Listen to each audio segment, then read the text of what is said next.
Don't live in fear. Be on the same path with that person. It can't just be a physical attraction, but it has to be an emotional and the same end goal and desire. You're not just marrying them, but you're marrying their family.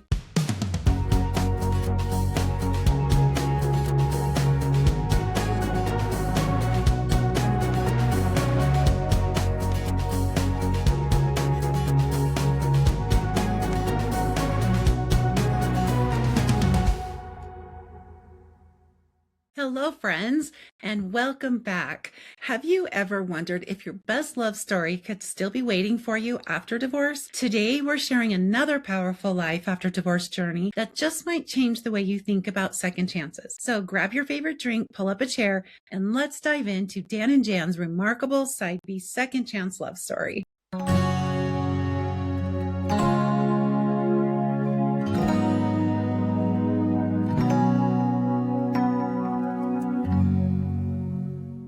Have you ever noticed how the best songs on a cassette tape were sometimes on side B? This episode is a second chance love story. I'm joined by two of the kindest people you will ever meet, Dan and Jan, whose journey shows that after every heartbreak, change, and previous marriages, you can still find love, and it will surprise you. Together, they've built a life with a blended family and a relationship rooted in faith, connection, and loving people. So Dan and Jan, I'm so glad you're here. And it's Dan's birthday, so happy birthday to Dan. Another big. Yay! We get to celebrate it together. Before we dive into the love story, what were your lives like before your paths crossed? At the point in time when our lives crossed, I was living down in the valley in Arizona. I was in kind of the Mesa area, just kind of starting over. I'd been through a divorce and I was down there trying to decide what to do. I stayed down in Arizona because I had that point in time, he was about 3-year-old son that we had adopted. So I wanted to stay close, but at the same time, I was trying to just figure out what I was going to do. And I was down there, doing some financial sales.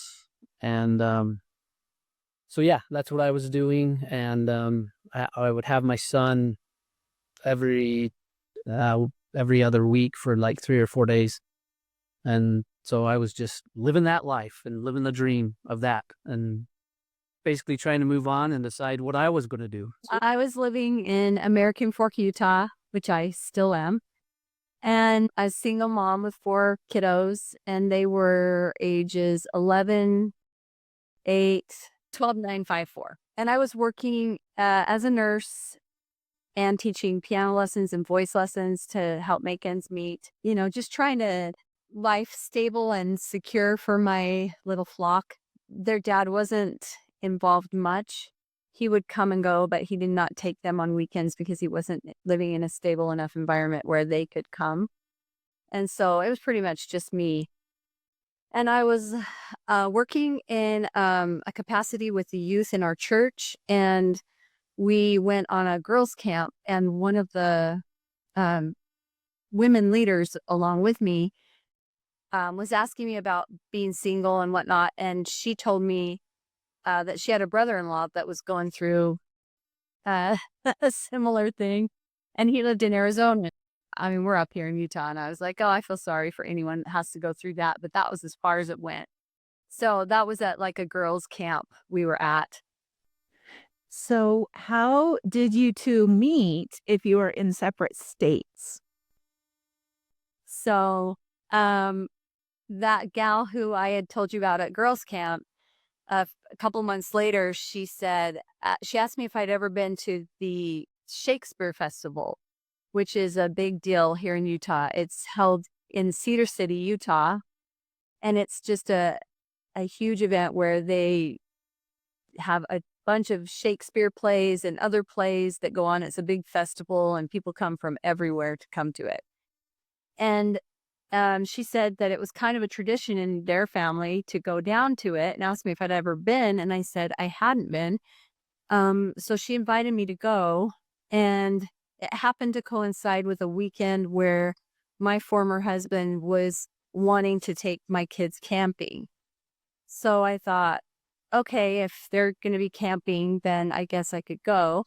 So then after the fact, she tells me, oh, and that brother-in-law that I told you about from Arizona, well, he's coming too. So it was basically a blind date for the weekend. Yeah.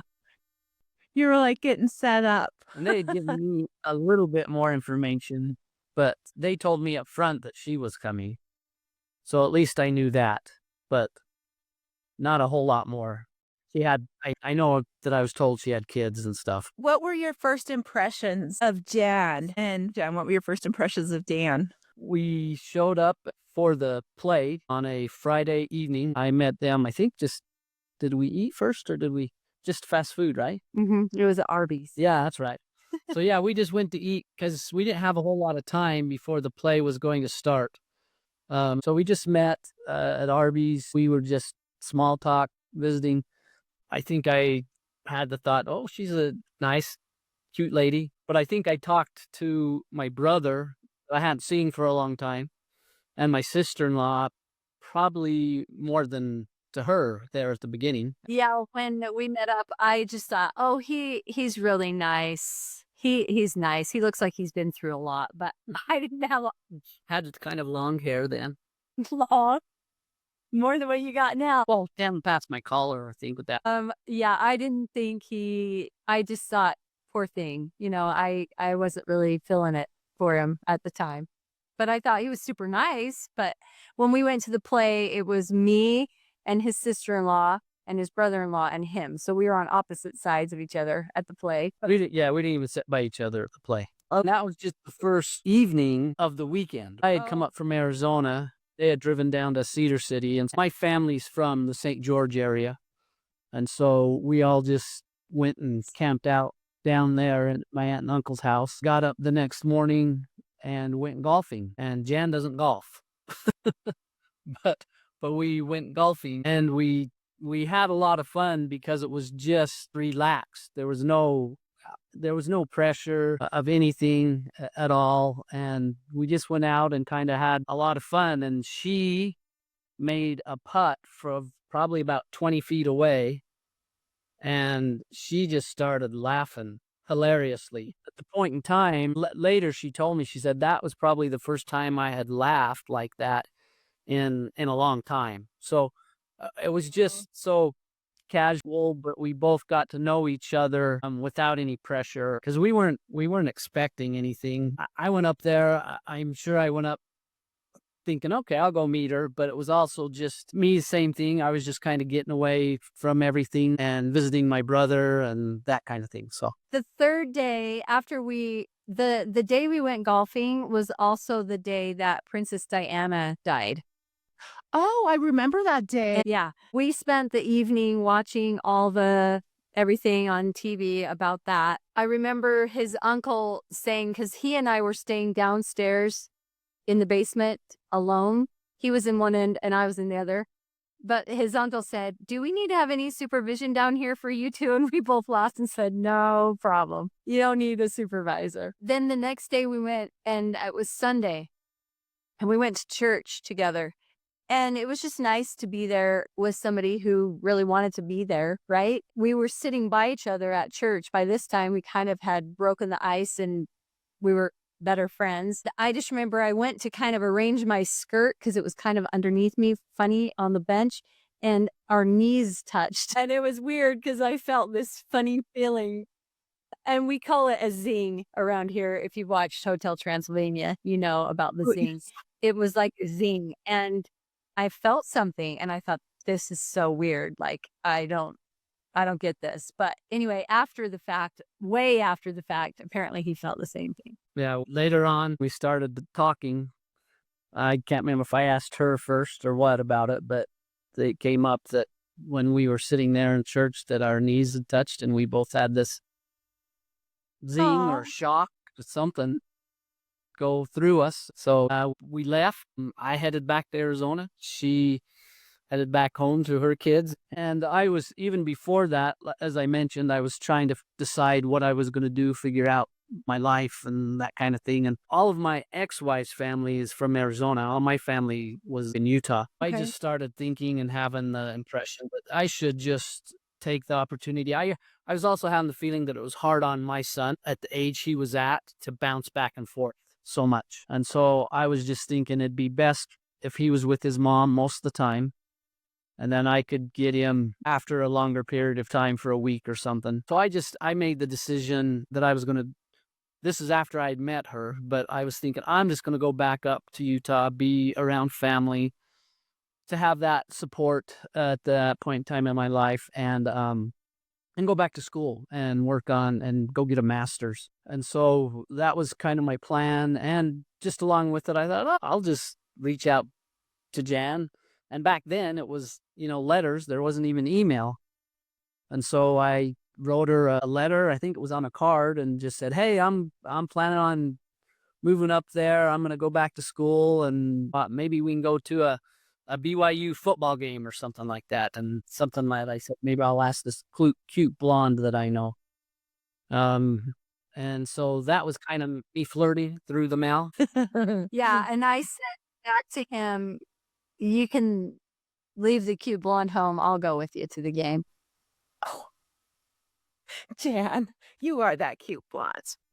So who said I love you first? Who kissed who first? Interestingly enough, about the time he moved up and we started to see more of him, it was fun. We did a lot with his brother and his brother's family because they had kids my kids' age. And so we would do things, go bowling and They just lived about 2 blocks yeah. around the corner from each other. Neighbors. Yep. We did things with them.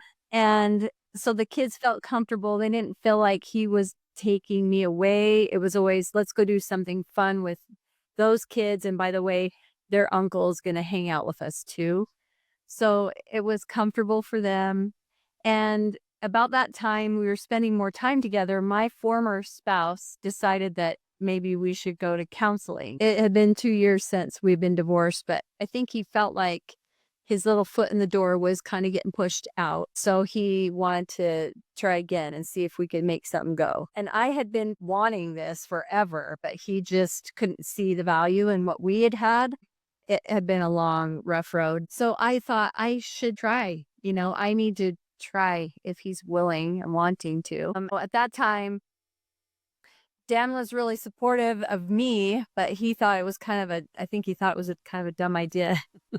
Well, we'd been out, and we had kissed before that happened. So we'd been out, we had kissed, and Okay, the kids thing was we watched a movie together, and it was That Thing You Do. At the end of the movie, when the drummer asks when Liv Tyler had been kissed last, like when have you been good and kissed? Then they end up kissing. So when the credits were rolling, he looked at me and asked me, when was last time you were good and kissed? That was the first kiss. You. And yeah, after I started counseling, he backed out because he said, you need to be objective when you're in counseling. I'm just going to back out. Good move on his part because he really did back out. I felt the difference between how I had felt with him and how I felt going into that counseling with my former spouse was just like night and day. It was just so heavy in the counseling sessions and so happy and light when I was with him. And it didn't take me too long. I was probably in counseling for about a month before the counselor was just like, why are you wanting this when you have that? And it was mostly just because I was trying to preserve the marriage, the father of my children, all that thing. But it just wasn't going to go. And I finally realized it. So I ended up stopping the counseling. And I just told my former spouse that I just didn't think we were on the same path and that it was going to work. And we opted to be done with that. And I let him know that I was available to still date if he wanted to. And I said, great. So Yeah. we started. At some point in time, she'd said, I don't want to be really close, holding hands, anything like that in front of the kids. And I said, okay, that's fine. And we actually ended up going to, I think, a second football game. And we had a couple of the kids with us. And they were behind us walking. and she reached out and grabbed my hand. I guess you don't mind that you're holding my hand in front of the kids. Second chances and getting into another relationship, it takes a lot of courage, self-reflection, because it's kind of scary, especially when you have kids involved. What were some of the fears or challenges that you had to work through before you decided to build this life together? I actually went to each one of her kids individually. I'd been around quite a bit, again, because we only lived 2 blocks away at the same church congregation. We would see each other every Sunday. On top of us getting together, she would reach out. I would just say, I'm around, reach out if you need help on anything. And I guess one of the big ones was she called me. She said, I'm stuck at work. My mom and dad and my aunt, who was kind of her favorite aunt, were coming down, and she was supposed to fix some dinner for somebody's birthday. What was My it? dad's birthday. For her dad's birthday. She said, can you just go over there and be there until I get there, basically to wrestle the kids so that they didn't have to, I think. I said, sure. But I thought, I'll go grab food and I'll just have dinner made when she gets home.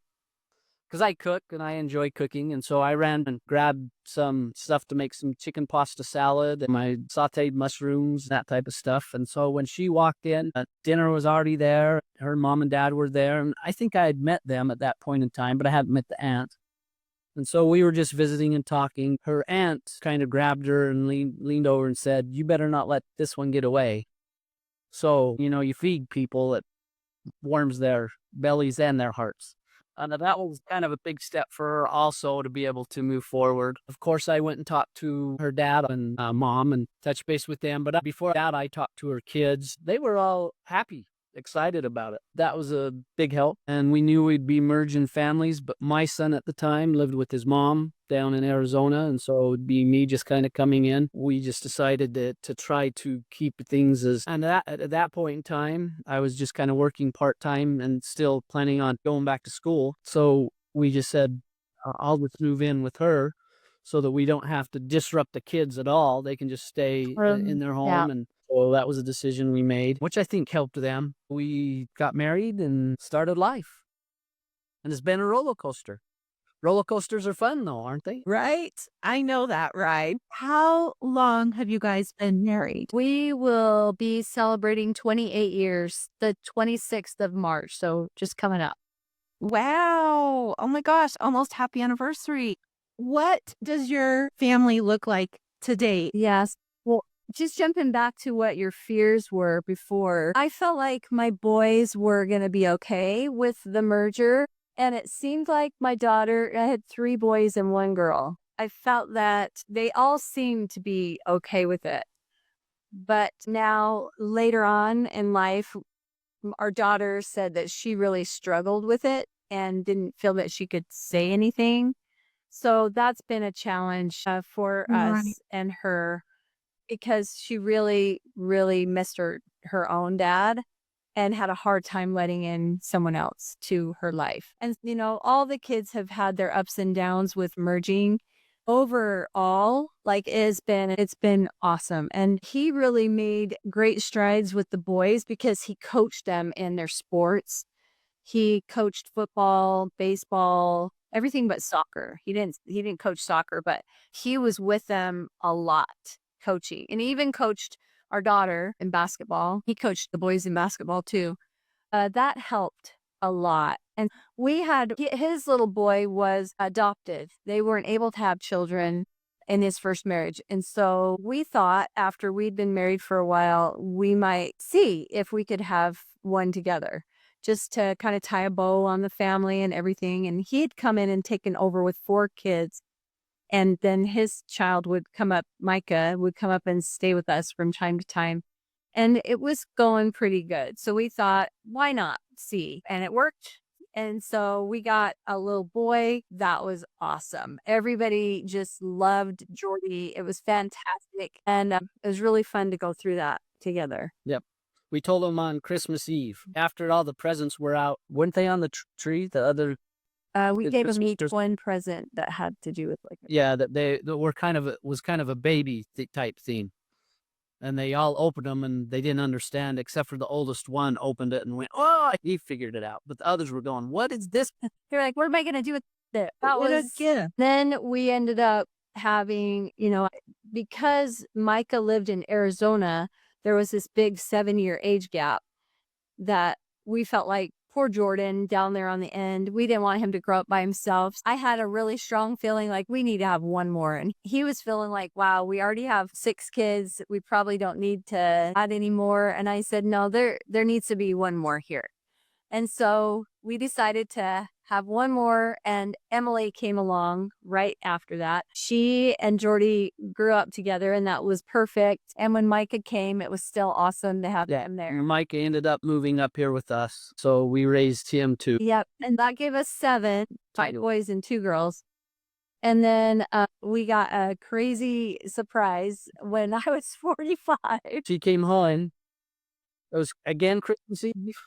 We have kind of a Christmas Eve family tradition that we do called a finger food fest from my family, and we were getting ready for that. She ran to get some presents for the socks. I was just home preparing, doing that. She walked in and looked at me kind of stern and almost like she was upset. And she goes, upstairs now. And I was going, what? I was thinking, what did I do? I had no idea. So went upstairs, she shut the door and said, I'm pregnant. And I just started laughing and said, that's awesome. It's going to be great. I just was feeling sick at the grocery store, and I thought, I'm just going to go grab a pregnancy test. Because, I was thinking I'm going through menopause. Like, I'm 45 years old. And things were kind of all wacky anyway. So I went and grabbed a pregnancy test just to be safe and thought, I'll just take the test. It'll be fine. I'll go home. It'll be good. So I went in the bathroom at the store and did it and proceeded to hyperventilate. Pointed at him, and thank heavens he was so great. He just gave me the biggest hug and laughed and said, it's all going to be good. Don't worry. But we ended up with a 7-year gap. And at 45, I wasn't going to have another one. So we have Nathaniel on the end. That gave us our 6 boys, 2 girls. He is now 16 years old and is the light of our lives. He's such a joy to the whole family. Like, truly, God knew what he was doing when he sent Matt to us. And that's what brought me to coaching, because I had baby weight to lose at 45. And that's how we know you, Jennie, is through your husband, Brian. And he's been a major influence and mentor in my life through health coaching. So I started coaching right soon after Nat was born. So your question was, family in our home right now, everybody's gone except for Nat. And then we also have 3 grandkids with us right now, currently. So that's a long way to tell you what we have in our home. You guys have a very loving home. How do you guys keep your relationship strong while raising a big family and raising your grandkids? Well, for me, I don't know if you felt this or not. When we first got married, I was committed because it really affected me that my first marriage had failed. And so I was dealing with that, but I had fallen in love, and I was going, okay, this is going to work. I'm going to make this work. But it's not perfect, right? You still have disagreements, arguments, and so forth. And in the beginning, we had talked about this a little bit. The first thought that would strike me is, oh, you can just get divorced again. And I was going, no, this is just an argument. But because of the pattern because you've been divorced, that's what would at least come to my mind. I didn't like that either, but just because you'd been through one and now that you were doing better, I don't know, it was just like, oh, you can just get divorced again. And I was going, no, it's just, we're just having a disagreement, or an argument. And so for me, the thing that probably helped the most is just having the same ultimate goal of having a happy marriage. God is part of our relationship. Together, that's what we've worked on. I jokingly say it's been a roller coaster, and it has. I don't know any relationship that hasn't, but you just take the tough with the fun. So that's my side of it. I'm sticking to it. Yeah, he isn't naturally a communicator. He's just quiet. He keeps things in. And I am one that needs to talk. I have to kind of grab him and say, we're going to talk. We need to talk this out. And so communication has been a big, major part of it. Something I learned through health coaching is communication is the result you get. When you over communicate it, it helps that everybody understands what it is I'm trying to do or help them understand. And that way, there's just less of a chance of us having a misunderstanding or something fall through the cracks if I'm just letting him know what is going on in my brain because he can't read my mind. And so communicating with him and having that time helps a lot. But with 8 kids, and now we have in-law kids that we love so much. We've also got 14 grandchildren and Don't say it. we have more coming. We'll just say that. But life is tough and we've gone through some challenges and literally, I don't know if we could have done it without each other, like truly. But we're working on it together and we're a team and we love our children. We love them even with the challenges. We know who they are and they're amazing. So just grateful that we have them all and we have each other. What do you appreciate most about each other? I appreciate that she draws communication out of me, like she said. She's most definitely helped me become a better communicator and a better listener. She's helped me understand that it's more important for me to just listen than to try to fix what she's going through. She's a big girl and she can do it. I don't need to fix it. She's very capable. I appreciate that she has faith that's so strong in our Savior and in our Father in heaven and his plan for us. And because we both have that, we're on the same path and that we have the same desires and goals for our future. And that helps us just work together on whatever we're going through, whether we're riding up the steep clackety chain hill on the roller coaster and you're hearing click, click, click, click, click, click, or you're going down the other side, just having fun and yelling and laughing. So that's what I appreciate about her. Thanks. Mm-hmm. I would say his commitment to me and to our family has made all the difference. Like just knowing that I can count on him.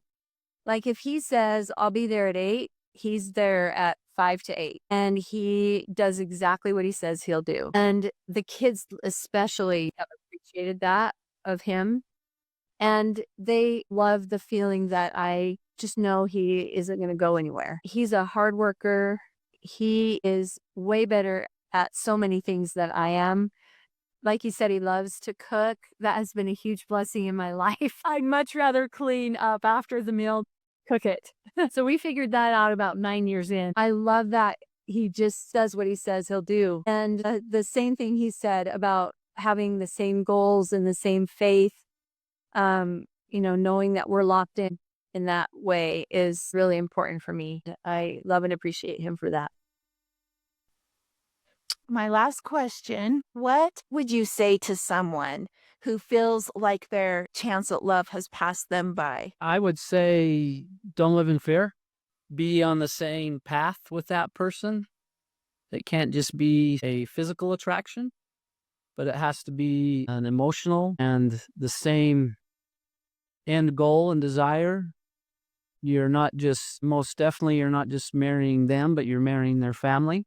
So as long as they're on the same path as you and have the same goals as you, there's no reason to live in fear, but to just move forward with faith.